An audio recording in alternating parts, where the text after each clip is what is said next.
ታሪካችን የሚጀምረው ካየተባለ በጣም መልከ-መልካምና ዝነኛ ልዑል ስናይ ሲሆን እሱ በጣም ሀብታምና ሀያል እንደሆነ እንመለከታለን። ቆይ ግን ከዛ በፊት አሁን ላይ 200 ሰብስክራይበር አለን። እቅዳችን በዚህ 90 ቀን ውስጥ 100,000 ሰብስክራይበር ለመግባት ነው። አንችልም? እንችላለን። ሰብስክራይብ አድርጉ። ነገር ግን ካይ በጣም ደግና ለሰው አክብሮት ያለው ሲሆን ሁሉንም አገልጋዮቹን የሚያከብርና ስህተት ሲሰሩ እንኳን እንደማይቆጣቸው እንረዳለን።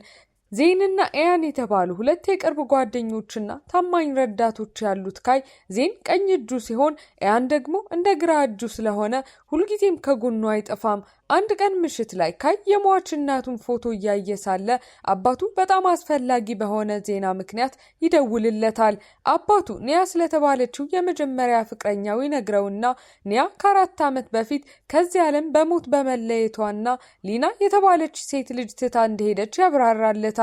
ሊና በአሁኑ ሰዓት በጣም አስቸጋሪ ሁኔታ ውስጥ ብቻዋን ስለምትኖር ካይ ሄዶ እንዲያያትና የምትፈልገው እርዳታ ካለ እንዲያደርግላት ስለጠየቀው ይህንን የሰማው ደጉ ካይ ለአባቱ እንደተባለው እንደሚያደርግ ቃል ይገባለታል።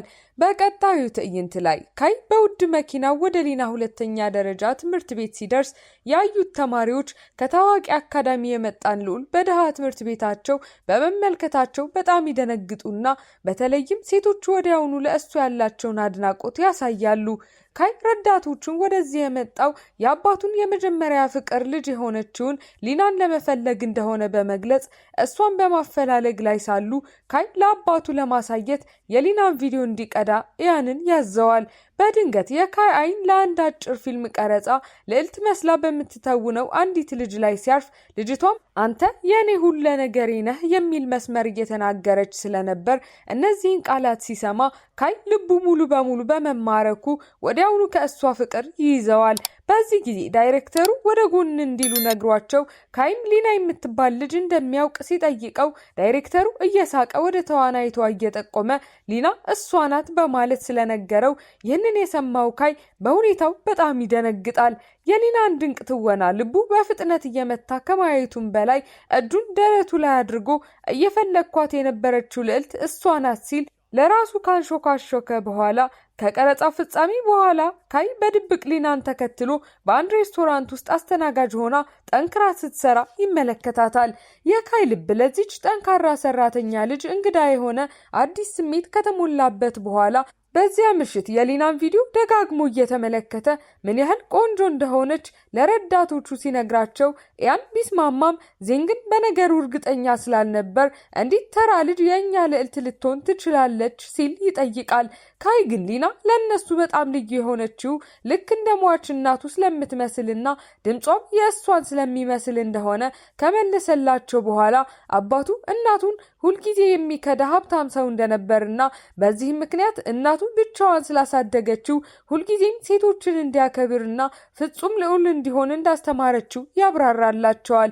በተጨማሪም ከመሞቷ በፊት በህይወቱ አንዲትን ሴት ልጅ ላለማስለቀስና የመጀመሪያውን ብቸኛ ፍቅሩ የምትሆን እውነተኛ ልዕልት እንዲያገኝ ቃል በማስገባት ስምምነት አስፈርመው እንደነበር ይነግራቸዋል። የሊና ቃላት ልቡን በጥልቅ የነኩትም ለዚህ እንደሆነ የምንረዳ ሲሆን ነገር ግን ዜን አሁንም በሁኔታው ጥርጣሬ ስለነበረው የሊናን የኋላ ታሪክ ለማጣራት ወስኖ ከጥቂት ጊዜ በኋላ ያገኘውን መረጃ ይዞ ሲመለስ ሊና በጣም ድሃ እንደሆነችና ለመኖር ስትል ብዙ ስራዎችን እንደምትሰራ ለካይ ይነግረዋል። በተጨማሪም ሊና ከዚህ በፊት ፈገግ ብላ እንደማታውቅና በቪዲዮው ላይ ያያት ደስተኛ ልዕልት ዳይሬክተሩ እነዚያን መስመሮች እንድትል ስላስገደዳትና ለስራዋ ስትል የተወነችው እንደሆነ ቢገልጽለትም ካይ ግን ይህንን ለመስማት ፈቃደኛ ስላልሆነ በልበ ሙሉነት ሊና የኔ ዕጣ ፈንታ ናት፣ እሷን የራሴ ያደርጋታለሁ በማለት ይናገራል። በማግስቱም ካይ ሊናን ትምህርት ቤት ጠብቆ ስትደርስ በልበ ሙሉነት ራሱን ካስተዋወቃት በኋላ በሁሉም ሰው ፊት በአንድ ጉልበቱ ተንበርክኮ የኔ ልዕልት ትሆኛለሽ ሲል የጋብቻ ጥያቄ ሲያቀርብላት የተማሪዎቹ ህዝብ በደስታ ጩኸታቸውን ያሰማሉ። ሊና ግን በጣም ግራ በመጋባት ይሄ ሁሉ አለመግባባት እንደሆነ ተናግራ ለመሮጥ ስትሞክር ካይ ተከትሎ ስህተት እንዳልሆነና እሷን እንዲፈልግ የላከው አባቱ እንደሆነ ከገለጸላት በኋላ ካያት ቀን ጀምሮ ሊረሳት እንዳልቻለና በትኩረት እያያት አንቺ የእኔ ዕጣ ፈንታ ነሽ እንደሚላት እንመለከታለን። ይህንን የሰማችው ሊና መሳቅ ጀምራ እሱ በተረት ዓለም ውስጥ እንደሚኖር ከነገረችው በኋላ ወደ ዓለሙ እንዳይጎትታት አስጠንቅቃ ወደ መሬት ገፍታው በመተው በድንጋጤ ውስጥ ጥላው ትሄዳለች። ቪዲዮውን እዚህ ድረስ ከተመለከታችሁ ተመችቷችኋል ማለት ነው። ቪዲዮውን ላይክ ቻናሉንም ሰብስክራይብ ማድረግ እንዳይረሳ እንላለን። ወደ ታሪካችን በኋላ ላይ ካይ አልጋው ላይ ተኝቶ በጣም ግራ ተጋብቶና ልቡ ተጎድቶ የምናየው ሲሆን ምክንያቱም እንደ ሊና ያለች ባለጌ ልጅ በፍጹም የእሱ ልዕልት መሆን እንደማትችል ስላሰበ ነው። ረዳቱ ዜንም በዚህ በመስማማት ሊና የተናደደችበትን ቪዲዮ ያሳየዋል።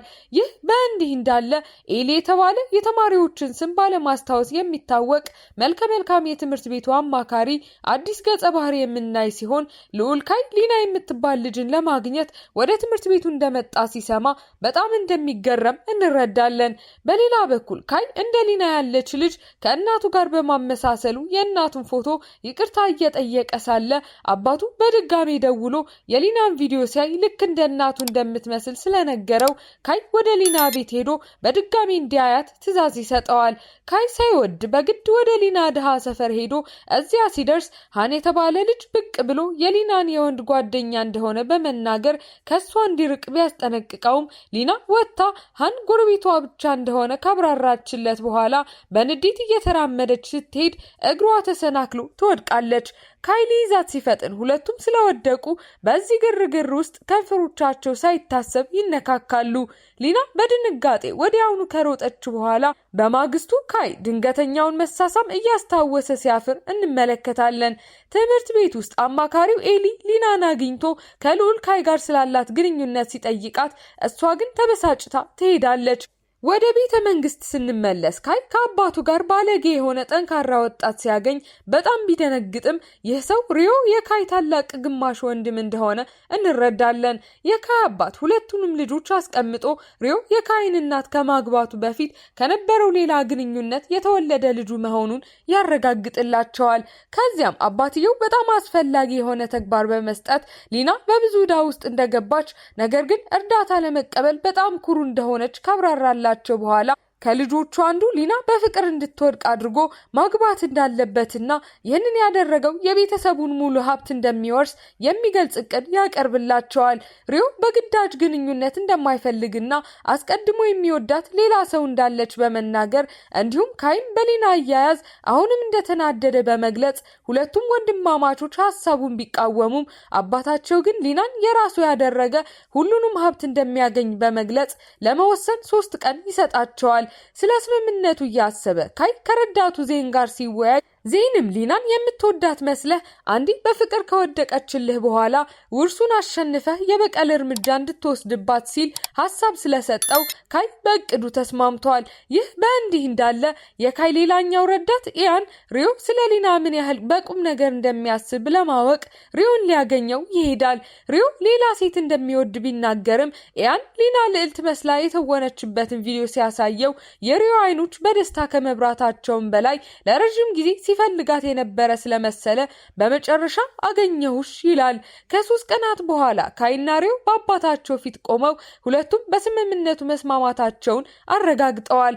እያንዳንዳቸው የሊናን ልብ ለማሸነፍ እንደሚሞክሩ ተናግረው ሲሄዱ እርስ በእርሳቸው በንዴት በመተያየት በሁለቱ ወንድማማቾች መካከል ያለው ፉክክር መጀመሩን ያሳያሉ።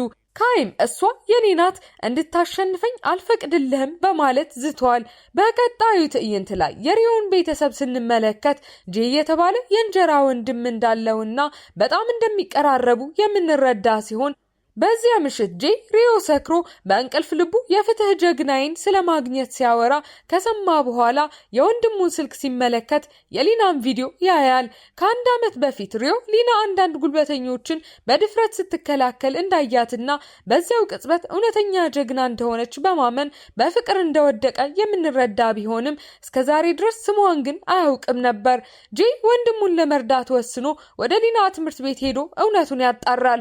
ሪዮ ያየው ትግል ለፊልም ቀረጻ የነበረ ትወና ብቻ እንደሆነ ቢደርስበትም ጄ ግን ወንድሙ ደስተኛ እንዲሆን ስለሚፈልግ ሪዮን ስታገኘው የፍትህ ጀግና መስላ እንድትተውን ለሊና ገንዘብ ሲከፍላት ሊናም በደስታ ገንዘቡን ትቀበላለች። በማግስቱ ሪዮና ጄ ወደ ሊና ትምህርት ቤት ሄደው ሪዮ በመጨረሻ የህልሙን ሴት ሲያገኛት አጥብቆ አቅፏት የፍትህ ጀግናዬ ብሎ ቢጠራትም ሊናም በጣፋጭ ፈገግታ ትወናዋን ትቀጥላለች። ሪዮ በጣም ደስተኛ ቢሆንም ጄ ግን በውስጡ እንግዳ ስሜት ስለተሰማው ለሊና ስሜት እያዳበረ እንደሆነ ማሰብ ይጀምራል። በኋላ ላይ ጄ ሊናን ለቀጠሮ ጠይቆ ተጨማሪ ገንዘብ ሲሰጣትም በሚገርም ሁኔታ ትስማማለች። በዚሁ ጊዜ የትምህርት ቤቱ አማካሪ ኤሊ ሪዮን ለምን ትምህርት ቤቱ እንደመጣ ሲጠይቀው ሪዮም በኩራት ሊና የወደፊት ሚስቱ እንደሆነች ሲናገር ሊናን የሚወደው ኤሊ በጣም ይናደዳል። ለሊና ልብ የሚደረገው ፉክክር እየተጋጋለ መጥቷል። ብዙም ሳይቆይ እውነቱ ሲወጣ በጦፈ ክርክር ውስጥ ሊና በትወናው ስለሰለቸች ጀግና መስላ የተወነችው ለገንዘብ ብቻ እንደሆነ ለጄ ትነግረዋለች። ጄ በድንጋጤ ልቡ ቢሰበርም እውነቱን ካወቀ በኋላ ስሜቱ ስለማይለወጥ ሊናን እያየ አሁንም እንዳለችው እንደሚወዳት ይነግራታል። ከዚያም በድንገት በሁሉም ሰው ፊት ይስማታል። ከሩቅ ሆኖ ሲመለከት የነበረው ካይ በንዴት ቦግ ብሎ ጄን ለማጥቃት ወደፊት ቢሮጥም ጄ ግን በቀላሉ ገፍቶ ይጥለዋል። ይህንን ሁሉ ሲያይ የነበረው ሪዮ በወንድሙ ላይ አልተናደደም። ምክንያቱም ጄ ይህንን ሁሉ ያደረገው የእሱን ህልም ስለመጠበቅ ብሎ እንደሆነ ስለተረዳ ነው። ሁለቱም ወንድማማቾች ተቃቅፈው ግንኙነታቸው ከምን ጊዜውም በላይ ሲጠነክር ዜናው በፍጥነት ስለተዛመተ ሪዮና ጄ ከሊና ጋር ለመቀራረብ ወደ ትምህርት ቤት ለመዘዋወር ይወስናሉ። ይህንን የሰማው ካይም ወዲያውኑ እሱም ለመዘዋወር ይወስናል። ታሪኩ ወደ ኋላ ተመልሶ ካይ ሊናን ለ2 ዓመታት በድብቅ ይወዳት እንደነበር ያሳየናል። አንድ ጊዜ ፎቶዋን አንድ ሰው ቀዶ ሲጥልባት ፓርክ ውስጥ ስታለቅስ አይቷት ስለነበር ከዚያ ቀን ጀምሮ እሷን ሊጠብቅ የሚችል ፍጹም ልዑል ለመሆን ወስኗል። ከመጀመሪያውኑ ወደ እሷ የተሳበውም ለዚህ እንደሆነ የምንረዳ ሲሆን ትምህርት ቤቱ ውስጥ ኑአ የተባለ ሌላ ልዑል ለሊና ስሜቱን ሲገልጽላት እሱም ከ2 ዓመት በፊት ፓርክ ውስጥ ስታለቅስ እንዳያትና ከዚያን ጊዜ ጀምሮ እንደሚወዳት እንረዳለን። ካይ በይፋ ሲዘዋወር ከአማካሪው ኤሊ ጋር የሻከረ ግንኙነት የሚኖረው ሲሆን ሁለቱም ሊና የነሱ ልዕልት እንደሆነችና ለእሷ እንደሚዋጉ ይናገራሉ። ሌላ የኋላ ታሪክ ደግሞ ኤሊ በአንድ ግብዣ ላይ ካይ ሁሉንም ትኩረት ከሰረቀበት ጊዜ ጀምሮ ለካይ ቅናት እንደነበረው ያሳየናል። አንድ ቀን ማታ አንድ ተከታታይ አጥቂ ሊናን ወደ ቤቷ ስትሄድ ሲያጠቃት በድብቅ ሊጠብቋት ሲከተሏት የነበሩት ኤሊና ኑአ ጣልቃ ገብተው ያድኗታል። አጥቂውን ከደበደቡት በኋላ በሰላም ወደ ቤቷ ሲያደርሷት የልጅነት ጓደኛዋ ሃን ብቅይልና እንደ ተቆርቋሪ የወንድ ጓደኛ በመሆን ሁለቱ ልዑሎች እንዲሩቁ ይነግራቸዋል። በትምህርት ቤቱ ያለው ሁኔታ ይበልጥ የተወሳሰበ ይሆናል።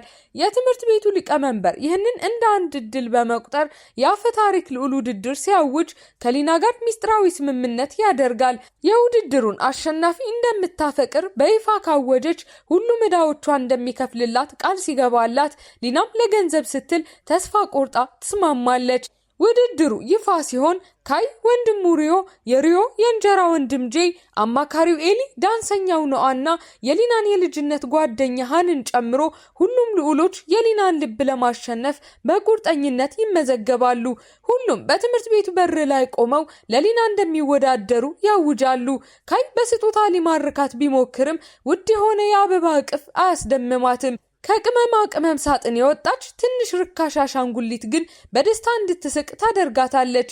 ፈገግታዋን ሲያይ የካይ ልብ ቢቀልጥም ይህንን የሚያደርገው ለበቀል ብቻ እንደሆነ ለጓደኞቹ በግትርነት ይነግራቸዋል። ምንም እንኳን በውስጡ ከቀን ወደ ቀን በፍቅር እየወደቀ ቢሆንም የውድድሩ ቀን ይደርስና ለዓለም ሁሉ በቀጥታ የሚተላለፍ ትልቅ ዝግጅት ይሆናል። ከመጀመሩ በፊት ሪዮ ሊናን በመሳም ካይን ለማስቀናት ሲሞክር ካይ ይህንን ሲያይ ለማሸነፍ ይበልጥ ይቆርጣል። ውድድሩ ብዙ ዙሮች ያሉት ሲሆን ከበርካታ ከባድ ዙሮች በኋላ 5 ልዑሎች ብቻ ይቀራሉ። እነሱም ካይ፣ ሪዮ፣ ጄ፣ ኤሊና ኑአ ብቻ ናቸው። ሊቀመንበሩ የመጨረሻውን ፈተና ሲያውጅ እያንዳንዱ ከ5ቱ የመጨረሻ ተወዳዳሪዎች ከሊና ጋር ለ30 ደቂቃ ቀጠሮ የሚወጣ ሲሆን ህዝቡም በቀጥታ እየተመለከተ ከሁሉም በላይ ደስተኛ ያደረጋትን ልዑል ይመርጣል። አሸናፊውም የአፈ ታሪክ ልዑል ተብሎ ዘውድ ይጫናል። ቀጠሮዎቹ ሲጀምሩ ኖዋ አይናፋር ስለነበር ስሜቱን መግለጽ አይችልም። ጄ ሊናን ከሞቀውና እንግዳ ተቀባይ ቤተሰቡ ጋር ያስተዋውቃታል። ሪዮ ወደ ልጅነት መጫወቻ ስፍራው ወስዷት ከሁሉም በላይ እንደሚወዳት ይነግራታል። በመጨረሻም የካይ ተራ ሲደርስ ለእሷ ብቻ የጻፈላትን የፍቅር ዘፈን ይዘፍንላታል። ሊና በጣም ልቧ ሲነካ በዘፈን መጨረሻ ላይ ካይ ድፍረቱን ሰብስቦ ይስማታል። ሌሎቹ ልዑሎች በንዴት ሲመለከቱ ከዚያም ካይ የቀጥታ ስርጭት ካሜራውን አጥፍቶ ሊናን አጥብቆ ያቅፋትና እውነተኛ ስሜቱን ይናዘዝላታል። ውጤቱ ሲታወጅ አሸናፊው ካይ ሆኖ የሶስተኛውን ትውልድ የአፈ ታሪክ ልዑል ይሆናል። ካይ በደስታ ወደ ሊና ሄዶ ቃሏን እንደምትጠብቅ ቢጠብቅም ነገር ግን ሊና ከአሸናፊው ጋር ለመውጣት የገባችው ቃል ትወና ብቻ እንደነበርና ይህንን ያደረገችው ዕዳዋን ለመክፈል ለገንዘብ ብቻ እንደሆነ በመንገር አስደንጋጭ እውነቱን ትነግረዋለች። ካይን እያየች አንተ አትወደኝም እኔም እጠልሃለሁ ብላ በእነዚህ ቃላት እያለቀሰች ስትሮጥ ካይንም ልቡ ሙሉ በሙሉ ተሰብሮ ትተወዋለች። ሊና እንደምትጠላው ማመን ስላልቻለ ካይ በጣም ሲደነቅ ከጥቂት ቀናት በኋላ ሪዮ ሊናን ለቀጠሮ ሲጠይቃት ስትስማማ ያያቸዋል። አብረው ሲያያቸው የካይ ልብ እንደገና ይሰበራል። በሐዘን ተውጦ ሊና ከወንድሙ ጋር ደስተኛ እንደሆነች በማመን ተስፋ እንደቆረጠ ለጓደኞቹ ሲነግራቸው ኤሊ ግን አንድ ያገኘው ነገር ይዞ ወደ ካይ ይመጣል። እሱም ከ2 ዓመት በፊት የተነሳ ትንሽና ያረጀ የካይ ፎቶ ነው። ኤሊ ይህ ፎቶ የሊና እንደነበርና ከጭቅጭቃቸው በኋላ ቆሻሻ መጣያ ውስጥ የጣለችው እሷ እንደሆነች ይነግረዋል። ካይ በጣም ይደነግጥና ሊና በፍጹም እንዳልጠላችው ይገነዘባል። እንዲያውም ለ2 ዓመታት ስትወደው እንደነበር ሲረዳ እሷን ለማግኘት ይሮጣል። ይህ በእንዲህ እንዳለ ሊና አንዳንድ አበቦችን እየተመለከተች ለመጀመሪያ ጊዜ ለካይ በፍቅር የወደቀችበትን ቀን ታስታውሳለች። ከ2 ዓመት በፊት በአንድ ግብዣ ላይ አንዳንድ ክፉ ልጃገረዶች ወደ ውሃ ውስጥ ሲገፏት ከውሃው ያወጣትና የተከላከለላት ካይ እንደነበር እንረዳለን። በመጀመሪያ እይታ ከእሱ ጋር በፍቅር የወደቀች ቢሆንም ድሃ ስለነበረች ከልዑል ጋር መሆን እንደማትችል ስለተሰማት ስሜቷን ሁልጊዜ ትደብቅ ነበር። በዚያው ቅጽበት ሪዮ ያገኛትና ፊቷን አይቶ በመጨረሻ እውነቱን ይረዳል። ሊና ሁልጊዜም የምትወደው ካይን እንደሆነ ይገነዘባል። በከበደ ልብ ሽንፈቱን ተቀብሎ በሐዘን ይሄዳል። ከትንሽ ቆይታ በኋላ ካይ ይደርስና ፎቶውን አሳይቷት ፎቶዬን ለ2 ዓመታት አስቀምጠሻል፣ ይህ ማለት አትጠይኝም ማለት ነው፣ እውነቱን ንገሪኝ ሊና፣ ትወጂኛለሽ አይደል ይላታል። የሊና አይኖች በእንባ ይሞሉና በመጨረሻም እያለቀሰች አልጠላህም በጣም እወድሃለሁ ስትል ታምናለች። የካይ ፊት ይለሰልስና ከመጀመሪያው ካያት ቅጽበት ጀምሮ እጣ ፈንታው እንደሆነች እንደተሰማው ይነግራታል። ሊና የነሱ ዓለሞች በጣም የተለያዩ እንደሆኑና አብረው መሆን እንደማይችሉ ብትናገርም ነገር ግን ካይ በለስላሳ መሳም ቃሏን ያቋርጣታል። ልክ ከ2 ዓመት በፊት በግብዣው ላይ እንዳደረገው እንባዎቿን ይጠርግላታል። ከልቡ በእውነት እወድሻለሁ ሊና፣ እባክሽ ስሜቴን ተቀበይ ይላታል። በመጨረሻም ሊና ስሜቷን መዋጋቷን አቁማ በደስታ ተሞልታ ካይን አጥብቃ ታቅፈዋለች። እውነተኛ ፍቅሯን አግኝታለችና የካይም ልብ በመጨረሻ ሙሉ ሆኗል። በመጨረሻም ሌሎቹ የየራሳቸውን መንገድ አግኝተው ወደፊት ህይወታቸውን ለመምራት ሲዘጋጁ ሪዮና ጄም ጠንካራ ወንድማማችነታቸውን ይቀጥላሉ። በመጨረሻው ትዕይንት ላይ ካይና ሊና በይፋ ጥንዶች ሆነው እጅ ለእጅ ተያይዘው የራሳቸውን ዕጣ ፈንታ ለመጻፍ ዝግጁ ሆነው በፈገግታ ወደፊት ሲራመዱ እናይና ፊልሙ ይጠናቀቃል።